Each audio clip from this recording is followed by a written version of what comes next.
Hey everyone, Justin and Jesse Klein here with the Klein Real Estate team. Today we're going to go over mortgage basics. We're going to start right off with what CMHC insurance is and probably what the most common question that we get from people, even people who have had mortgages before. Yeah. What is this CMHC insurance?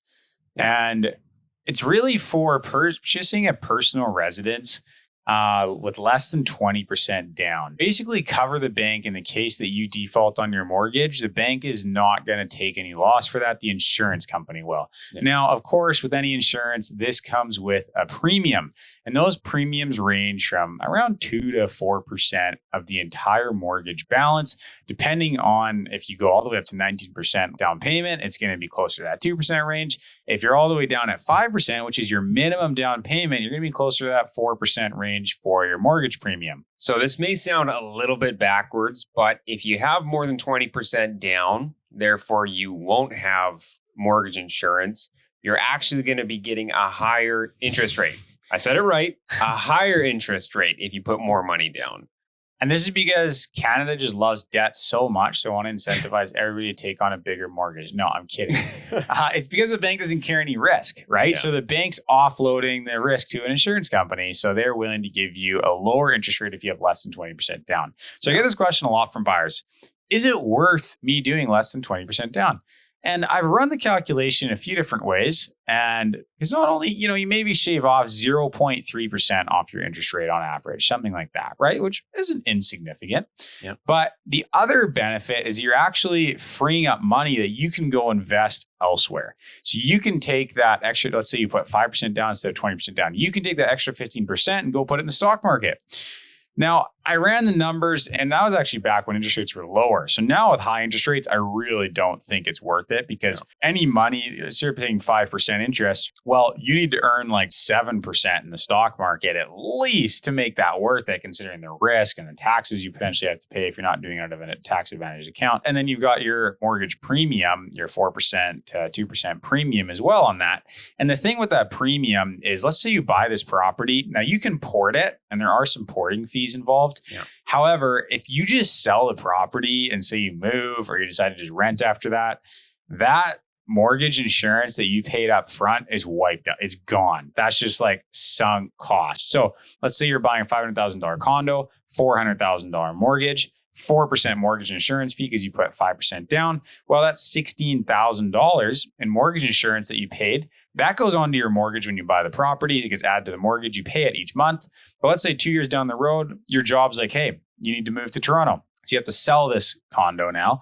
Well, that $16,000 is gone. Like you paid that up front. And then once you sell the condo, that's going to come out of the closing proceeds. It goes to the insurance company. It's done. So that's a pretty big pill to swallow. And it really leaves a lot of inflexibility. So if you have the choice, go more than 20% down. But for people who don't have more than 20% down, it's a fantastic program. And it really helps them get into the market years earlier than they otherwise could. So the absolute minimum down payment that you can do that will get mortgage insurance and you can get a mortgage from is 5%. And now that's only valid up to $500,000. After $500,000 to $1 million, you have to have a down payment of 10%. So that's 5% on the first $500,000 and then 10% thereafter. So a fun fact, if you buy a condo with 5% down, let's say $500,000, you put $25,000 down, 5%, you are underwater the day that you move in because you only have 5% down. Your CMHC insurance is 4% alone, which has to be paid off if you sell the property. Realtor fees, if you sell the property, are going to be around 3%.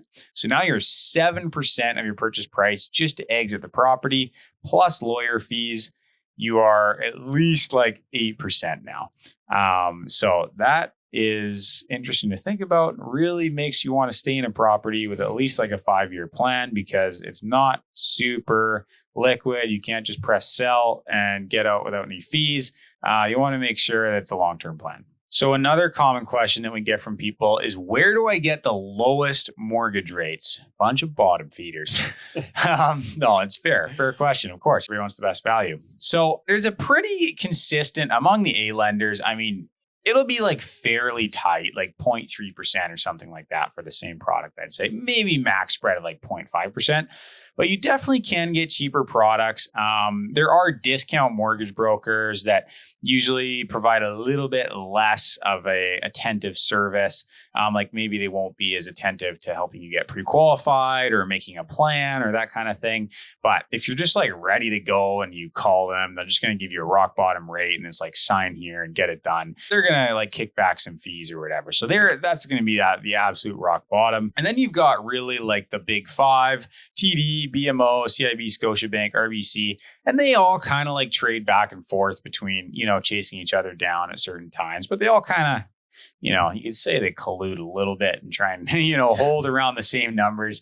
And then whether you go into a rep there or you get a mortgage broker, the rate's fairly similar. Mortgage broker can usually get your rate down a little bit further than one of the bank reps, or at the very least, like if a bank rep hears that you got offered this somewhere else, then they might lower the rate for you.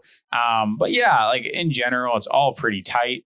Mortgage brokers are nice. I always love when my clients are working with competent mortgage brokers, simply because financing just keeps getting more and more complicated. There's so many documents involved, and a competent mortgage broker will get the job done. Yeah. And when your dream home pops up, and you might have already been pre-qualified, all of a sudden, like there's 20 people at the open house and you really want it, you need to make sure that mortgage broker knows what they're doing. They can get their ducks in a row quick. Maybe we only have like 2-3 days of financing subjects on there because they know they can get it approved at the bank quick. Seller chooses your offer because of that. They are super quick. They're on it. The bank knows them. The bank likes them. Their relationships are strong. They know how to overcome any kind of little issues that come up. It is just having a competent mortgage broker on your team will help you get that home that you might otherwise lose and you might be sad about forever. So that's why we love good mortgage brokers. Like we said, the rates are pretty much the same, or, it can be a little bit cheaper, the discount person, but if they're not giving you that attention that you need, it's a pretty clear trade-off there. So we talked a little bit about A lenders, banks there, and what about B lenders? Well, B lenders offer more flexibility for self-employed people or those who are unable to qualify with an A lender.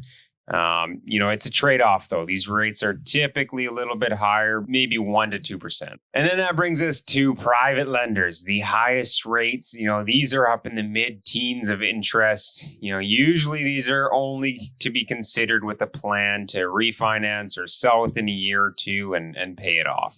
You don't want to be stuck with a private lender for very long. Yeah, when you see people in trouble getting foreclosed on, oftentimes just because they don't have the private lender. Yeah, we just saw one of those the other day. Yeah, 3 private mortgages on title.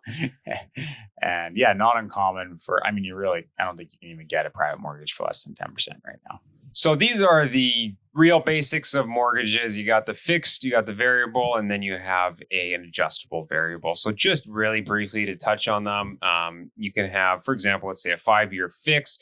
That means I go into the bank, I get their interest rate that they're offering for me to lock into the next 5 years. So variable is similar to a fixed mortgage in the sense of what your payment is going to be over the next X amount of years for the most part, except the amount of interest you're paying versus principal is going to fluctuate based on what the interest rate is at a given time. Obviously, if interest rates are higher, you're going to be paying more interest on your mortgage payment. Now, an adjustable variable rate is where your payment is actually fluctuating with interest rates. So if interest rates raise, you're going to be paying more interest, and that's just going to be added on top of a fixed amount of principal that you're paying every single period. Now, to kind of put this in global perspective, Canada has had fairly stringent lending standards throughout history. We weren't doing any of those ninja loans that the States was doing like 2006 that blew up their entire economy, entire world's economy. We actually made it through 2008 pretty unscathed on the mortgage scene. Yeah. But what's interesting is that we basically have a maximum of like a 5-year term here. Some banks offer 10-year terms, but they're super unpopular with consumers because they're like another % higher rate and people just don't really do it. In the States, the average is 30-year mortgage terms, which is wild because you can actually fix for 30 years. And that's not the amortization. The amortization is how long your loan is paid off over. This is like how long your loan is fixed for. And in the States, not only that, but you can fix for 30 years and then you can cancel it at any time with minimal penalty and refinance to a lower rate. And this is actually interesting. So up to 5-year fixed in Canada, the banks are allowed to charge an interest rate differential, where if you enter your mortgage, let's say at 5% fixed, and then rates drop to 2%, you're like, oh, I'm going to go refinance. Great. Or I want to sell and rent. Well, the bank's going to charge you. They're going to say, well, rates are 2% now. You're in at 5% locked in. We're going to charge you the difference for the remainder of your term that you would owe, which is huge, huge money. That can be a $30,000 penalty. It's massive. Whereas in the States, they won't do that. They just let you break it. But the rates in the States are about 1% higher, but you get to lock for 30 years and you get to break with minimal penalty. So I think it's a much safer program than what we have with our 5-year. The amount of variable rates that we have that just move with mortgage rates, I think is anywhere from like 40 to 60% of all outstanding mortgages at any given time. Don't quote me on that, but it's somewhere in that range. Whereas the States, I think they have 90% of their mortgages as 30-year fixed. And then they have 10% of mortgages as 5-year fixed, which is what they call, the United States calls a 5-year fixed and adjustable rate mortgage. Like in their mind, that's like risky, crazy. So yeah, pretty interesting. So last topic here is ported mortgage. And this is a really interesting one. I talk to people on the phone who tell me they want to move, but they can't because they have a low rate right now. And if they move, they're going to have to move into the high rate. And people don't often realize that you can actually take the mortgage you have on your home right now. Let's say it's a 5-year fix and you got a few years left, and you can port that interest rate and that mortgage over to another home if you move. So that's a huge benefit, obviously, for people who are locked into the lower rate. One of the great thing about mortgage brokers is they're going to help you understand the terms of your mortgage.